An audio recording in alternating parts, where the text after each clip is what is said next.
Remmy thuolo mondi. Adwa wacho mana kuma chako go kudo tieko odono. The biggest problem one work youths. Anywhere gigo madhi piyo. Adwa ni kinya chieo to se miya tita bedo fees to abero ragi kom atiyo te chola. That's the problem we are having. Okwangeyo ni for you to be somewhere nyaki chaki what is called baby step. Imek pro kichako kawuono ondamo kondamo tidongo mos. Kumane kitu ma bende neno ma leti mugi kenya ani ochoga pile. The problem one we don't learn to appreciate. Wangi gimoro mo ochoga ni at least kata kanties gigo komba moko mago weyo kaka Kenya. Lakini bende ntiere ondamo mwagoyo kaka piny. Seche ma wabedo ni we are always negative. To mano mono wadhi mbele kaka yude. Number 2, owacho kacha ni weche meke hustler fund.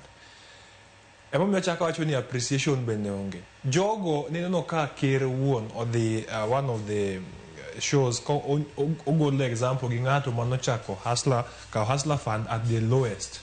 More developed ma is now somebody. To mane gima yutso koero. Yudo ero niya anadhi omiya milion adi achiel. To kose miya milion achiel ni tanadhiyo tatim ayaw company modunga ko wacho no. To company modwa yaw ni kata kipenje sani ni miya proposal of a company opening. Oko binyisi o maisi ni miya bich mona kao to miya binyo boke duoki. To se moke duoke ni penjire niya ngato madi sija form 4 sani madi ai form 4 madwa bire university kata madwa dhi mbalaria. Edo dhi chako gi kanyi. Mago ways ma ko learn to appreciate bende wadhi dhi mbele. Then the money faith was even forgetting. Ni for the first time again, what then diko police? To police me dendiki bende namba gyoktin. Police all over par. Titime online. Titime bende online. Omi wo work from gimoro mano wacho niya ang'eyo ngawa wa apply online teno ni kataka example gimane wacho G2G nini purchase ma government opportunities. Was I don't if the area ma government was losing a lot na an area mar procurement. Yudo ka ngato e kalam kama ka ngato do supply in an institution do ngato ni quote ni kalam also at 500 shillings. Koro sani waka ugijote online mondo ka ngato apply to ing'eyo bida mokwongo wacho ni ana adi supply gi 100. Ngato machielo wacho na supply gi 400. Ngato wacho na supply gi 20. To procurement law wacho ni you go for the least.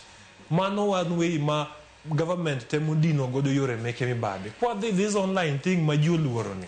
Bende wadi doka we are going to save a lot. And then on the issue of SHA inanoka when we come to fighting corruption, tidoka there are people ma out to defend. Jomoko gin kidwa gingne gi yore meke kuo to ko giwuok makiny kaso gichako piny wacho ni gini okti. Gini okti. To king'eyo joma wacho ni gini okti, ting'eyo ka ng'ani nyisi niya gima wacho ni okti ni waseging'o osiptende mane yudo pesa miluongo ni hewa. Gin gidoda to they are not githiedh ji. Manyiso ni seche wacho ni one of the ways ma Azimio no sign godo agreement gi UD en niya one of the things manyaka watim was to fight corruption.